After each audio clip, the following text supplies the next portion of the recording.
Hi, this is Mark Waid, writer of Superman Birthright, and you're listening to Krypton Report. Up in the sky, look! It's a bird! It's a plane! It's The Krypton Report.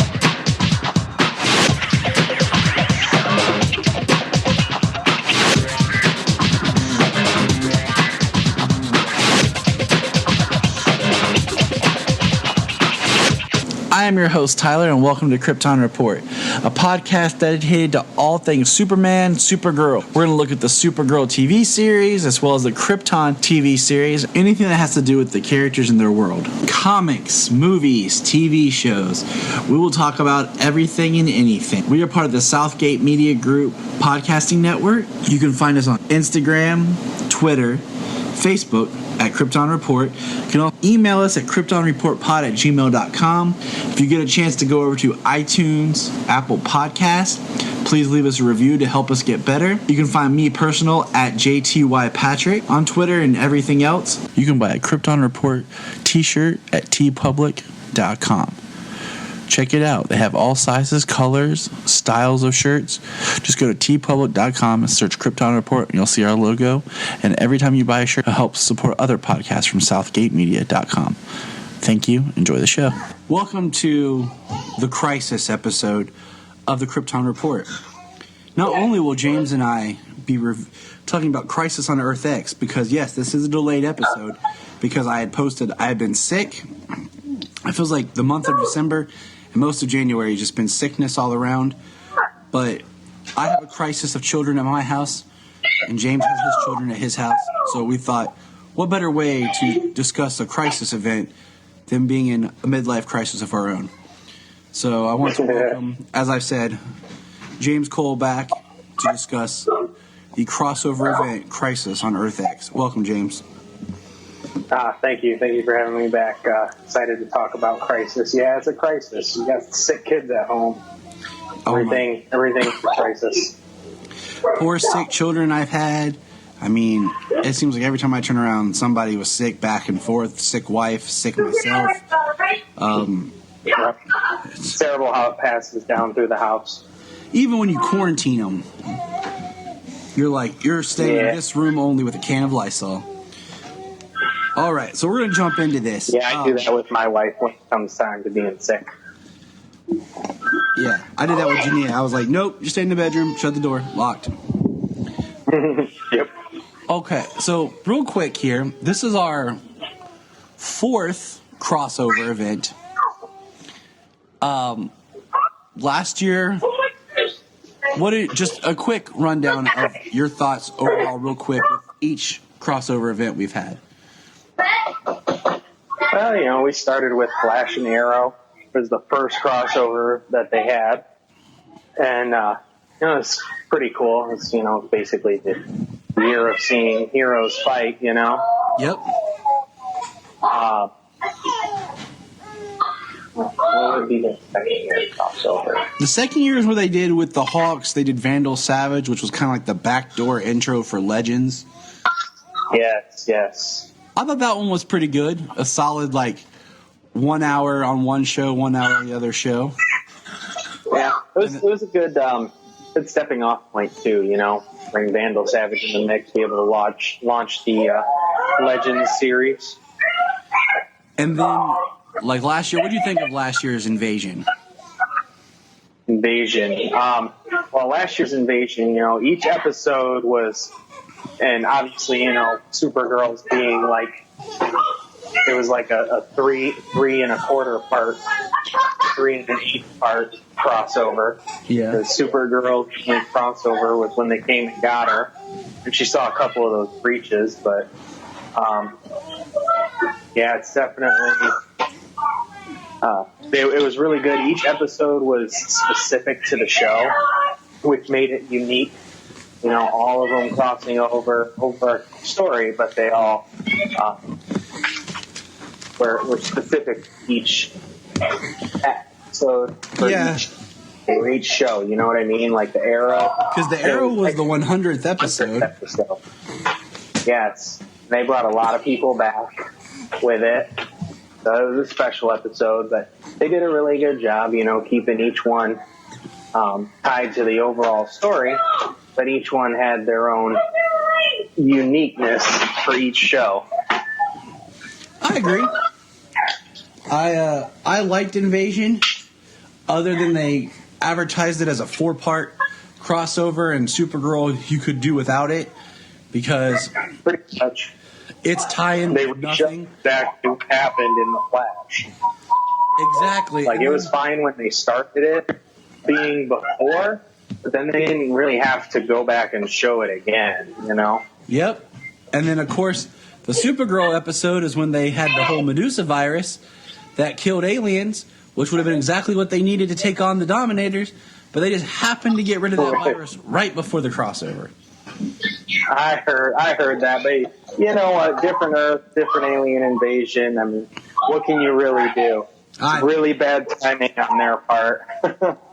But this year we get a true crossover event, which with Crisis on Earth X was something that I had said before would be great if they just made it like a 4-hour TV miniseries movie and then just split it up over 4 nights or whatever.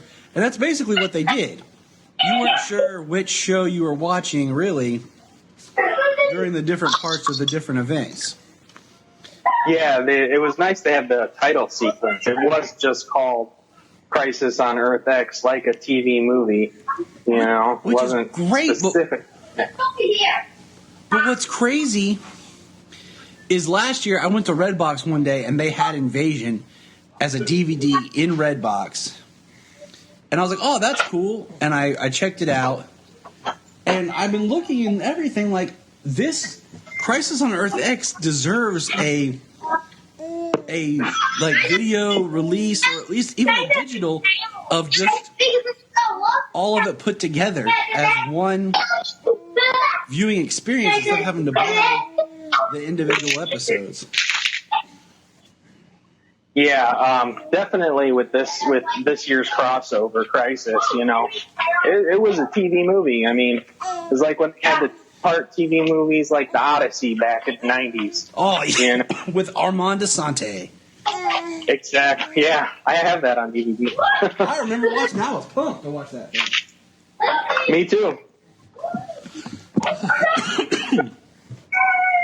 So we're going to jump into this, but I want you to go ahead and start off because James noticed something in the first episode that I didn't even notice, and I feel bad for not noticing, but it doesn't seem like anyone else has noticed it.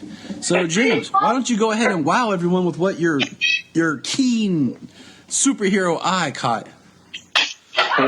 Well, you know, right in the first opening moments of Crisis, when they start off on Earth X, and they're coming across the city skyline, the building that they come down to, the building they show, is the Watchtower from Smallville. Obviously decorated in Nazi symbols and banners and everything, but you know, that's a digital building. You know, that was put in the beginning on purpose. Yes. You know, I haven't heard anybody else catch that, but yes, that first building right off the opening, I saw it on my rewatch. The first time I rewatched it, I just turned on the first episode, and the first thing I see is Watchtower. Caught me by surprise. And that's awesome. Now, what's cool is this episode technically is the Supergirl portion, but like we said before, it starts off on Earth X with a battle between Guardian in his correct colors versus the evil. The Fuhrer. Did they ever give him a name? Just or the Fuhrer? They just called him the Fuhrer, didn't they? The Fuhrer, yeah, he's Oliver. I've heard, you know, Dark Archer, but he's not exactly just the Dark Archer. But yeah, they called him Fuhrer. We will call him Fuhrer just to be simple, because Dark Archer, you know, you think of Malcolm Merlin and stuff. So, Right. Or even if from Smallville, Oliver Queen had a Dark Archer enemy in it that. was Vortigern, wasn't it? Yeah, and they specifically called him Dark Archer. So, exactly. So we have this epic battle scene that was really nice to see, and then Guardian gets killed. Yeah, he put him down. Which was fine by me. I haven't been a huge fan of Jimmy Olsen being Guardian, and so far this season that's something they abandoned, but I guess that's going to come back here soon. Right when I was getting happy about not having it, they decide that they should bring it back. Go figure. Right. So, I mean, it was neat because one thing I've said about this season was if they're going to do something like one quick thing, real quick, bringing back Guardian. That actually, since he's been in the background most of the time for the last handful of episodes, he's developed that relationship with Lena. So becoming Guardian will give them a different dynamic. This is true. This is a very very good relationship. This is very true. We can talk about the Lena thing later because I frankly like it, but we don't want to digress. Now we see after Oliver does his murdering of Guardian, it cuts, and we get to see Barry fighting King Shark. Like, how cool was that? Like, random. Yeah, and I think there was a line about maybe him escaping or something. I just, it was awesome. That's all I gotta say. Yes, they made King Shark look awesome in the Flash.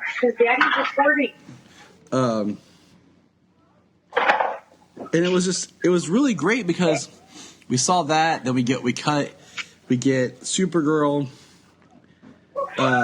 She has her portal device, which, once again, I feel like she could have used before, or Barry could have used before.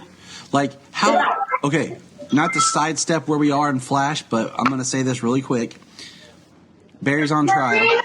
How awesome would it have been if he had John Jones help him out, with being on trial? Yeah. Like, hey, can I have, your shape-shifting John Jones or McGann? Give me a hand real quick. And I'm still waiting for them to do a crossover where Sean gets to come too. Just throw that out there. Just right. There. Well, next year, I mean, if they do the crossover and they want to do it big, they need to bring in the heavy hitters with Superman and Martian Manhunter. I keep saying, man, the crossover needs to be War World, but Mongol and yes, that would be epic. Have that as the epic TV bad guy. We have quote unquote Darkseid and Steppenwolf in the film series, and Marvel's got Thanos in theirs. Like, Mongol would be a great TV big bad. Yeah, he's never had a moment to shine outside of animation comics. Let's see here. I do have in my notes. I did the opening montage. Each city was each person's font. The RSVP for the wedding. They had a good opening sequence, seeing as the whole thing was Crisis. And each episode didn't have their specific title card or anything like that. It was all just Crisis. Which was great. We got to see their individual fonts right out the gate, which I very much enjoyed. I did mark in here on my notes, and I can't remember where. The actor, they saw the actor who played Lex on Lex Clone in season 10 of Smallville, who was also in Man of Steel, makes an appearance on Earth X. And I thought it was interesting how their evil symbol, they're supposed to be Nazis, but yet they kind of broke apart the swastika to make the double line evil symbol instead of the actual swastika. I thought that was cool. Yeah, they had some actual swastikas around there, but some of the heroes or some of the villain characters, the main characters, they had their individual symbols. And then, this episode it further just makes me think, why is Cisco not rich? Like, his inventions, he should be rolling in money. Like, Team Flash shouldn't have to work because of Cisco's inventions. And I love how the rehearsal is at CC Jitters. Like, where can we have a rehearsal today for a wedding? The coffee shop. That's where we're going. We're going to get coffee. Yeah, I can't believe that's the nicest place in Central City. Just the nicest set piece. We get to have Supergirl sings again, singing the song that Barry sang to Iris, which I love the song that Barry sang to Iris. Yeah, me too. I have a copy of it. So do I, because let me just say I attempt to sing it to my wife because I'm really not a singer. My wife and her whole family can sing. Like, their worst sound sounds better than my best sound. Like, if I was empowered with, like, superpowers to sing. But they make a reference to Spider-Man in this episode. They did. I was like, that's different. Yeah, and they just called out Spider-Man and rattled off his powers and.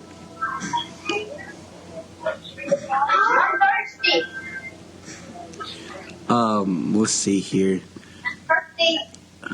I love Joe's speech, the rehearsal speech, and it was an awesome speech for him to give. That gets almost worried because Felicity yelling at Oliver, "I don't want to marry you," and once again, I'm like, Felicity, do we really want you around anymore? I feel like your character has run its course, and it's time for you to go bye-bye. Her character has gotten stale from time to time. Just the whole will they, won't they for Oliver and Felicity. Not really. Second time Oliver Queen, speaking of Smallville, Oliver Queen marries somebody that's more or less just a random. Yeah. Yeah, both. Okay, let's take a step here. Both live action Oliver Queens that we have never had a proper Black Canary relationship. Let that sink in for you. He's been on TV twice. Yep, and neither relationship has gone well. Like, they bring it up in Smallville, but the Laurel thing here in Arrow, I mean, he messed that up long time ago. Crazy. Cool. We got blocks of power, huh? Dinosaurs and blocks. Now, we get to the day of the wedding. And now, did you catch who the preacher was? I don't believe I did. Who was it? Okay, the actor who played the preacher played the TV Greatest American Hero. Oh, really? Yeah. And he gets blown up, and everyone's like, what? And then, I mean, it's like the worst wedding to crash. Right. And then even Heatwave's like, I hate Nazis. And Heatwave in this episode to me was funny. Like, I feel like sometimes on the show Legends, he gets a little, I don't know, sometimes he's funny and sometimes it's kind of dry.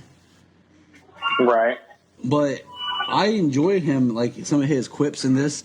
Like, when he's sitting down and it's the police captain looks over, kind of like, wait, aren't you? He's like, yeah. Yeah, him taking Cisco's beer. I tried to kill the groom on multiple occasions. Maybe I should sit on the bride's side.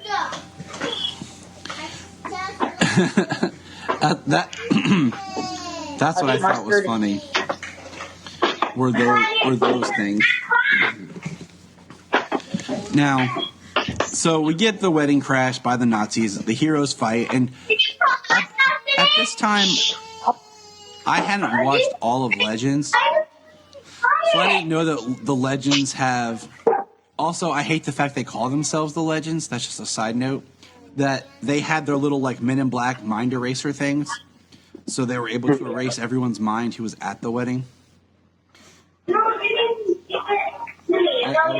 I was sitting there like, oh, man, you know, you have Captain Singh and all these people that are going to be like, holy cow, what's going on? But no.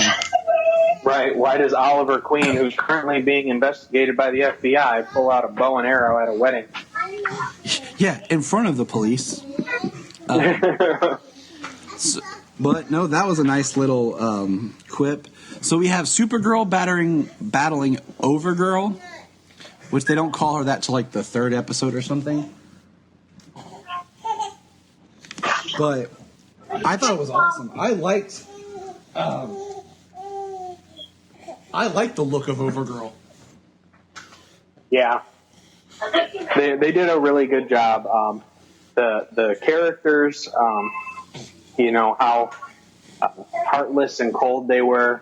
You know, the actors did a very good job playing both roles. You got to give it up for Oliver, Stephen Amell and Melissa Benoist for being so busy on that crossover, playing both sides. Oh, I know. It just shows, like, I like seeing them be able to branch out and do more in their range. Mm-hmm. So the episode kind of comes to a wrap when the good guys kidnap Earth X's Prometheus. Now, did you have who did you think Prometheus was before the unmasking? Well, I was curious. You know, I didn't really have too many guesses. I was wondering if it was going to be from the other Earth, but being the big reveal, it makes sense. Go ahead, James. Tell him. Who was it? What was the big reveal? Is Tommy Merlin. Booyah! Oliver's lifetime friend, even on Earth X, is Prometheus. And I love it. And short-lived, I might add. Yeah. Tommy, you know, I love that none of the heroes have quite figured out that just because they look like you from another Earth doesn't mean they share the same values or whatever as you. Right. Because we have Oliver trying to talk to Tommy, like, and I love how Tommy kind of played into it and then just started laughing in his face. Right, yeah, talking to him like he's Tommy from Earth 1, just, turned around the wrong way. You know, like he could turn him and bring him back, but he's a completely different person, raised a completely different way. Yeah, he's not like Darth Vader. He ain't going to turn back to the good side there, Oliver. Especially for you. I'm sorry. You're not the person I see championing someone back to the good side. So, which was nice, the reveal actually coming at the second part on the first night. Yes. Being the Arrow episode. Now, okay, 2 things about this episode, like, that really stuck out with this part of it to me. One is when we learn that there's a 53rd Earth. That's Earth X and everything. And Wells makes a comment about 53 Earths all the same. Okay? Well, it makes me think back to... It makes me think back to these pieces of information. One, Jay Garrick of Earth 2. His name is J.K. And there's the line in an episode where Henry Allen says, "My mother, maiden name is Garrick." So that means things aren't always the same. But it also makes me think, like, remember when Barry showed up on Kara's Earth and searched for Cisco and everybody on there and couldn't find them? Well, what if they had alternate names or they weren't there? And then it makes me think, well, that means there has to be some form of Kara on Barry's Earth, or in Barry's Earth / universe, would that mean that there's 53 different Kryptons? And maybe in some of them, Krypton didn't explode? So maybe Kara never came to Earth. And Cal never came to Earth in Barry's world on Earth 1 because Krypton never exploded. Yeah, that's a possibility. I mean, that's how you could explain not having Superman. Well, in the Invasion crossover, right? And well, in the Invasion crossover, they the Atom brought up that Kara looks like his cousin. Obviously, at the time, it was a Superman 2, a Superman Returns reference, him being Superman and her being Superman's cousin. But which was if his cousin looks like her on Barry's Earth, then her doppelganger is just from Earth 1 is just a human person. So it kind of makes me wonder, like, there has to be some sort of, like, variances to things with the Earths. I mean, it would only make sense that they're not just varying images of the same everything. Okay, and then also, so, the Speedster, is that Thawne? Like, I was trying to figure out, like, is it legitly Eobard Thawne? Or... That's the way they made it sound. Eobard Thawne, just the same time remnant. So that's what I thought, and I was like, huh. I'm not sure if I like it or not like it, like, I know, like, in some ways, Thawne's supposed to be like the villain that Barry can never defeat because of the whole time travel and everything. But at the same time, it kind of makes me sad that we don't have Eddie. Almost like he died for nothing. Right. Yeah, that does make it seem that he died for nothing. But just the way they have him, how he's just, in and out of time, and even though he seems to be destroyed, there's something, I still don't get how he's always coming back so far. But yeah, I need some more explanation for that particular thread. Sorry, my daughter's crying. She's done something. Now she's freaking out because she got a little prick on her foot. Oh, poor girl.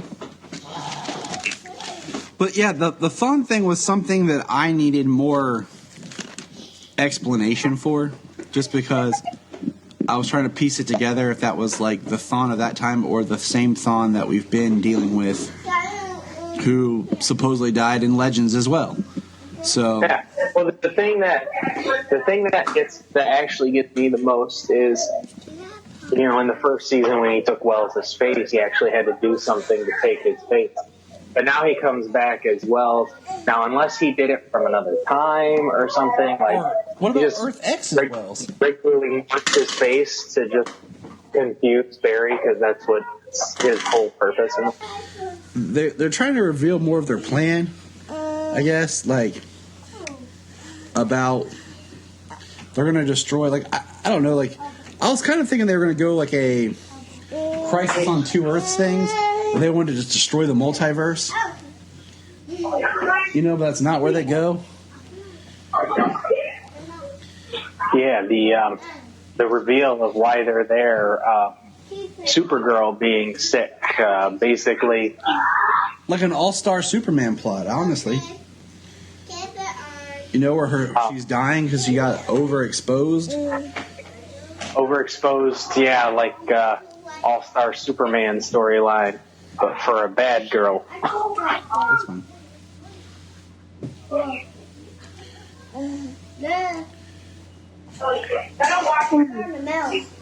Too hot, huh? I love you guys. Love you too, buddy. So,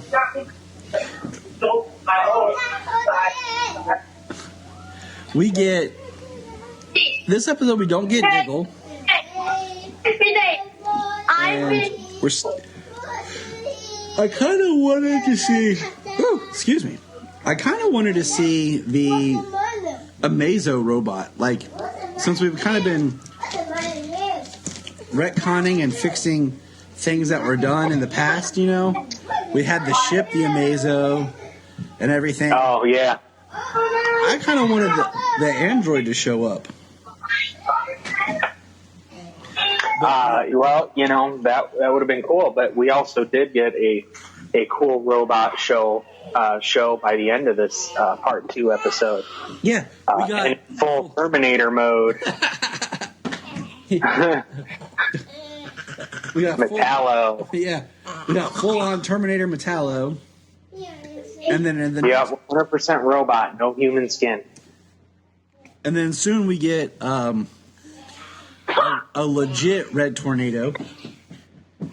Yeah, that red tornado looked really cool. Much better than Supergirl season 1. And then once again, I kept thinking about Earth X. Like, what happened to Superman? Where's Superman on Earth X?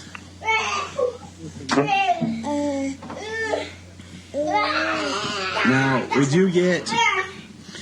Now, as the show progresses, you know, we get where our heroes end up on Earth X in a concentration camp. Yes, into part 3. Held over by Nazi leader Quentin Lance. Yeah, which he actually got to use his British accent. So I know he was happy. And we get to meet the Ray, a character I don't know a lot about, that I kind of forgot about until this episode. Yeah, I mean, I saw that they were coming out with the animated show or movie or whatever for the Ray for CW, for CW Seed. But I don't really know a whole lot about the character. I do like the fact that he's like, so your name is Ray, and you named yourself the Ray. Yes. It makes it seem like the Ray, like the James or something. Yep. You know? But his light abilities, it makes sense. The worst superhero cover-up ever. But we learned that he's in there because he's not only a freedom fighter superhero, he's also homosexual, and we know how the Nazis dealt with that. Mm-hmm. But more interesting than that, his own daughter because of it. Yes, which I always thought which was really dark. Well, I just think they never could figure out what they wanted to do with Sarah's sexuality. We did forget to mention that her and Alex did meet and hook up, which is it's an interesting dynamic, and it actually helped to further Alex's personal story going forward in Supergirl as well. Yes. But, it seemed like it was one of those things that was kind of up to the writers, because at first they seemed like Sarah wasn't really a lesbian as much as she was interested just with Nyssa. And then, because she also was back with Oliver for a short period, and then she died. Then she comes back. And then, on Legends, they just make her out like a full-on lesbian. I don't care about anything. Yeah. So it's just like through history, trying to hook up with every famous woman. So it was like they couldn't figure out what they wanted to do with her dynamic in it. But Yeah, so Quentin did kill his daughter because of it. For liking guys and girls. So they actually did kind of cement it that she does still like guys. Yes. And that's what I think. I guess it probably takes a special guy. That's why I said it goes. I think it goes to whoever's writing it. Talking about Wonder Woman. We're talking about Legends of Tomorrow, buddy. Now we do learn something very interesting about the Ray. He's actually from Earth 1. Solo. What? Don't go in the laundry room, buddy. Which I wonder if it's answered in that animated movie or cartoon. Whatever you like. I wonder if they answer that. Why he's on Earth X, if he's originally from Earth 1. So I think that's interesting in itself. Like, how did he get there? Why did he get there? Why did he stayed? He could be doing something else. He actually went back. Yeah. So let's see here. Well, then, basically the concentration camp, we're introduced to Ray, Citizen Cold, General Wynn, who was a stern badass, It was nice to see Win on Earth X. It's because, okay, so there's our first example of a Supergirl character existing on an Earth with other characters from the universe. Like we were just talking about how we haven't seen any of the doppelgangers of the Supergirl characters. When is the first one we see interact outside of their main universe? Oh, the second one technically, because the first one we saw was Guardian. Yeah. So yeah. And did you notice how Metallo kind of looked like Grid? A little bit. Not as Cyborg, but Right. yeah, pretty close. Let's see. Oh, I put in my notes here. I'm kind of waiting for Kara to find out that Felicity pretty much dated everybody. Yeah. Right. And then I hadn't watched, like I said, I hadn't watched Albert. Legends up until this. I kept wondering where Citizen Steel was, and Vixen, and Isis, or whatever her name is. They're not using Isis, and Ray. Because I love Brennan Routh as the Atom. Yeah. I kept wondering, where are they at? And then they show up here, which was pretty sweet. Yeah. They finally show up, which, she says her cousin will save her.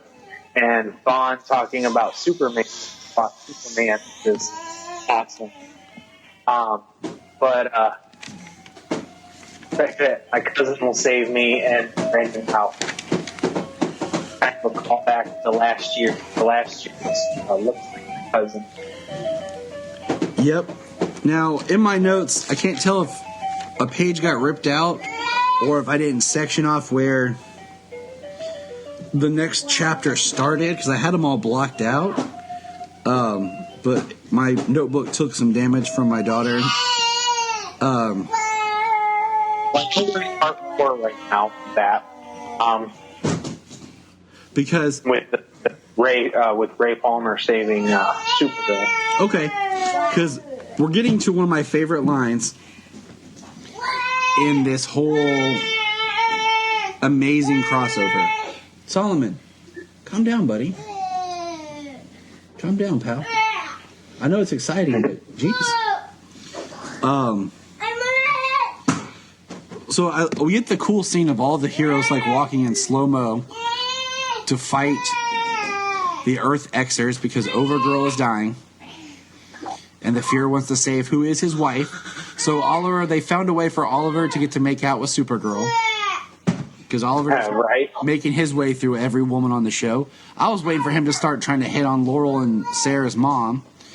Or Felicity's mom. My son Got a Playboy. Got to play up the Playboy side. Yeah. I'm just waiting for next season to be Sherwood Florist. Give me Sherwood Forest before this show is over. So Supergirl heals, okay? And I'm just kind of jumping ahead.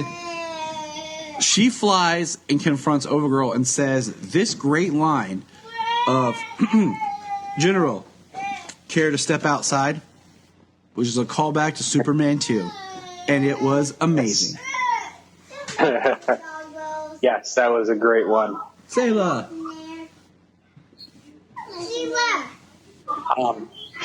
We did miss over the part where Firestorm separates and Thank you. I knew. Gray gets shot. Okay, because that's what got torn out of my notes here. So let's take a jump back. Yeah. Because I'm sitting here running through my head like, what happened? And I'm like, wait. And then it dawned on me, too. So the biggest thing to happen in this crossover event, I think, is the fact that Martin Stein tries to be a hero as Martin Stein, not Firestorm, and he gets shot. And leading up to this, they were trying to find a way to separate Firestorm so that Jax could retain his power. And basically, they end up finding a way to cure Firestorm so that Jax is okay and Martin dies in one of the saddest television deaths. Like, it was just so beautiful and heartfelt. Which, yeah. His thing was he wanted to quit. He'd already made, for anyone who's not watching Legends, like, last season they messed up and had a time,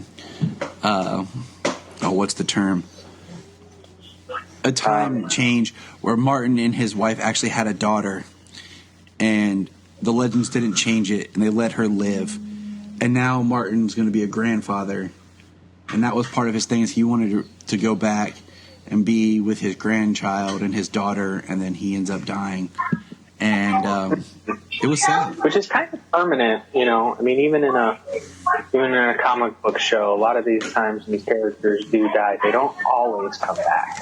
There needs to be a sense of permanent. Like, there has to be some deaths that stick. Yeah, there's some real stakes involved. And, Jax has to go to Clarissa and be the one that tells her. Right. And that was that was a heartbreaking section of the episode.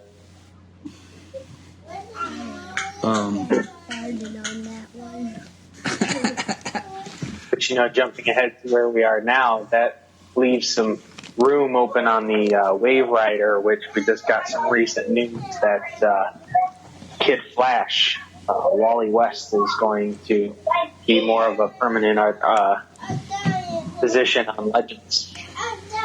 Which he should. I've said that before because it makes that team stronger. But right now on the Flash, there's not a lot for Kid Flash to do. But ironically, he's going to Legends, I guess, at the moment that he could actually be used on the Flash. But once again, we're jumping ahead. Now back to... Yeah. Now, here's a character that we haven't seen for a while, is the modern day Vixen. And I put this in my notes because, it would have been cool if she showed up or she comes back sometime.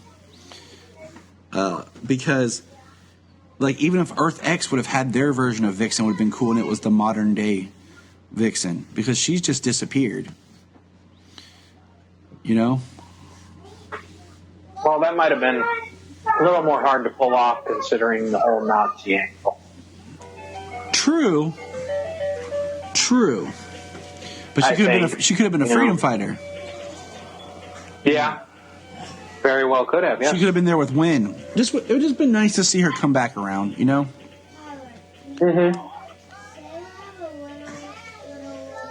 No.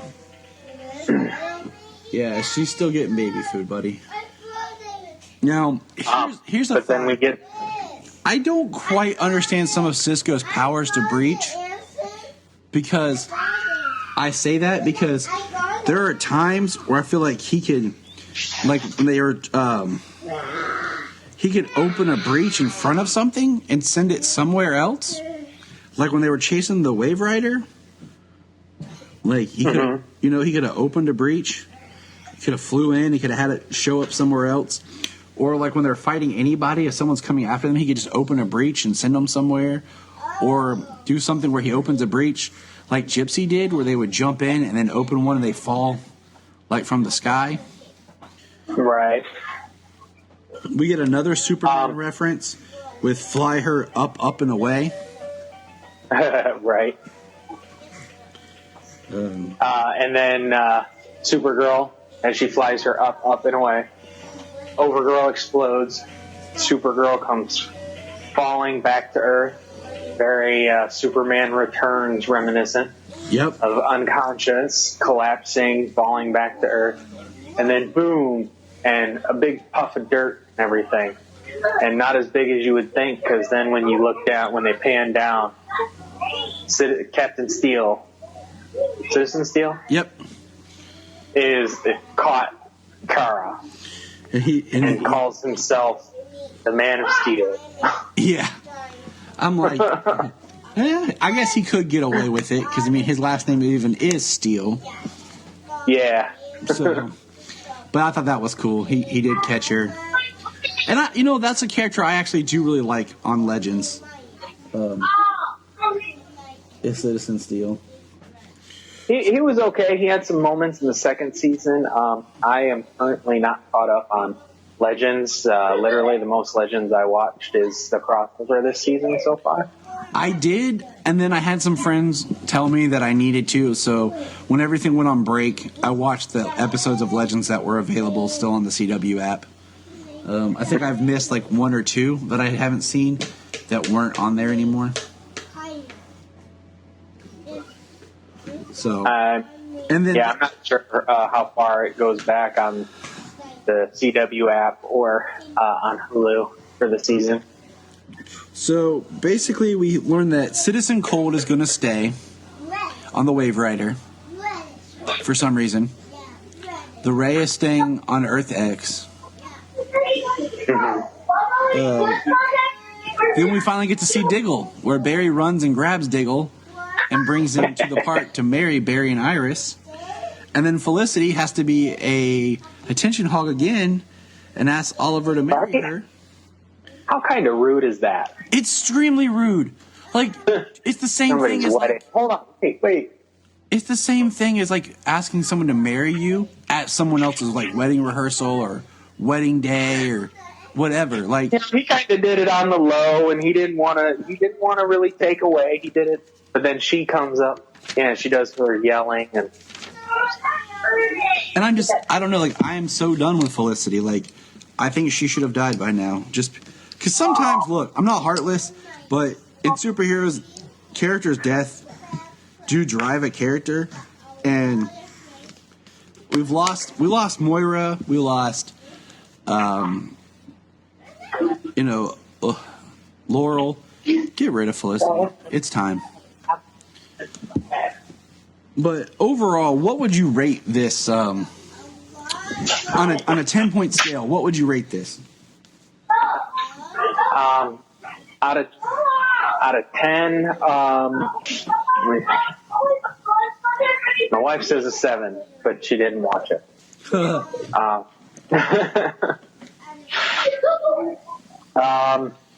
quite a lot of the stuff I liked. A lot of references. A couple of things that couple of left open questions. So I'd say it's definitely an 8. Very. I would recommend.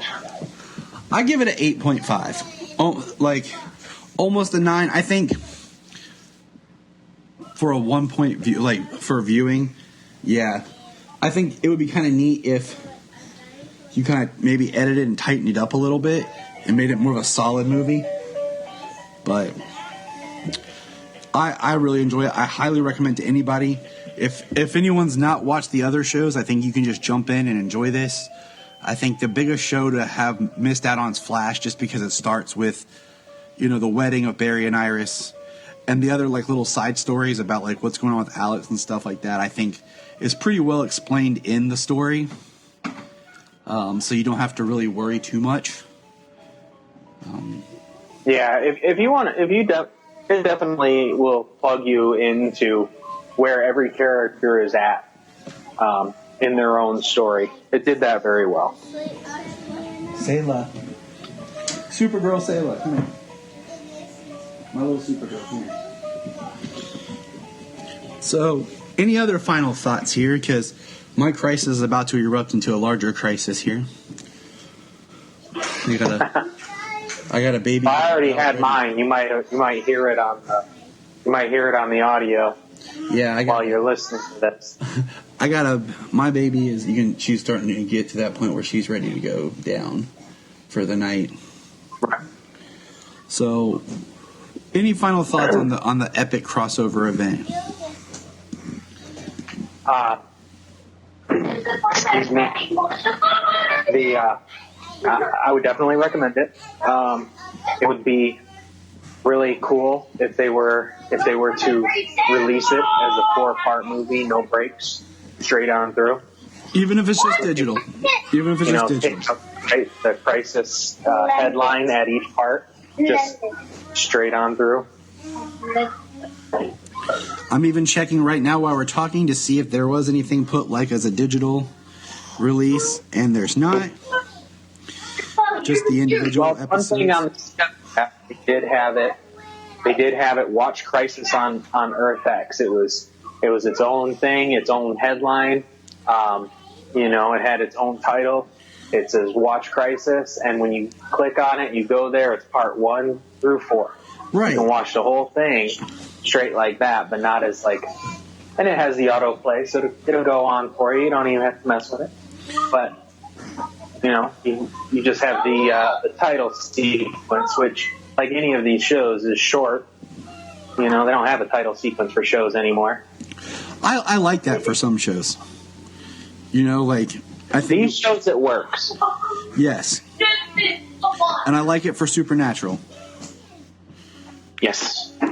Because, side note, one thing I've always loved about Supernatural is the fact that every season they changed the title card.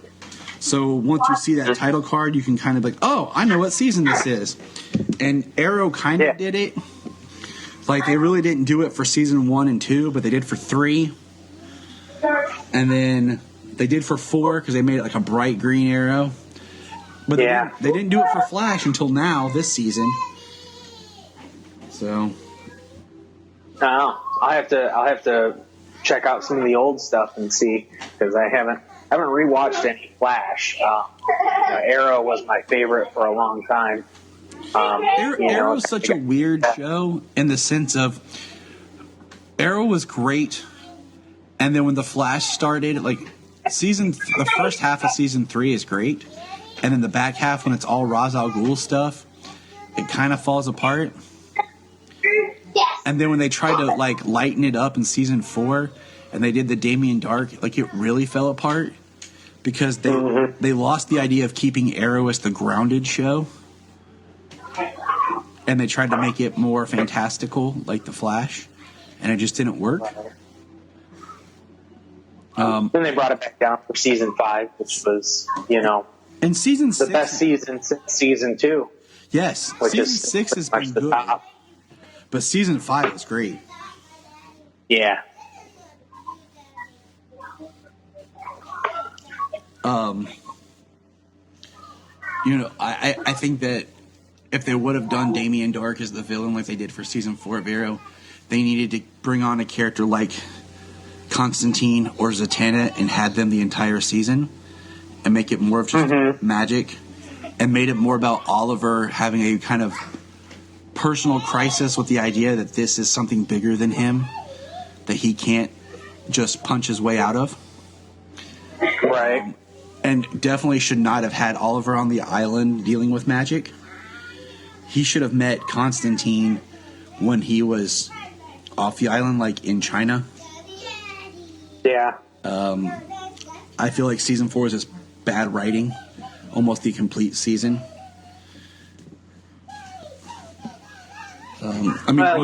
Every show has its ups and downs, and thankfully Arrow has come back up. Had a rocky couple of seasons, but it turned back around, went back to what works. So, all right. Well, James, thanks for being on and being part of us. You got your crisis to handle. I got mine. And James and I are going to get back together soon and talk some more about all the great superhero stuff that we had and experienced in 2017. Right now, we're just trying to catch up with all the craziness. So, James, any final thoughts to say before we depart?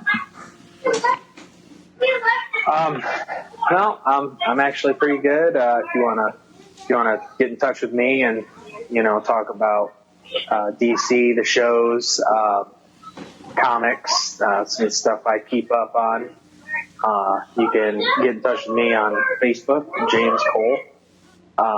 James Cole the Third, actually. It's just I. AC3. And that's his. That's his street name. Yeah. Actually, I do have a J3 training page on there as well.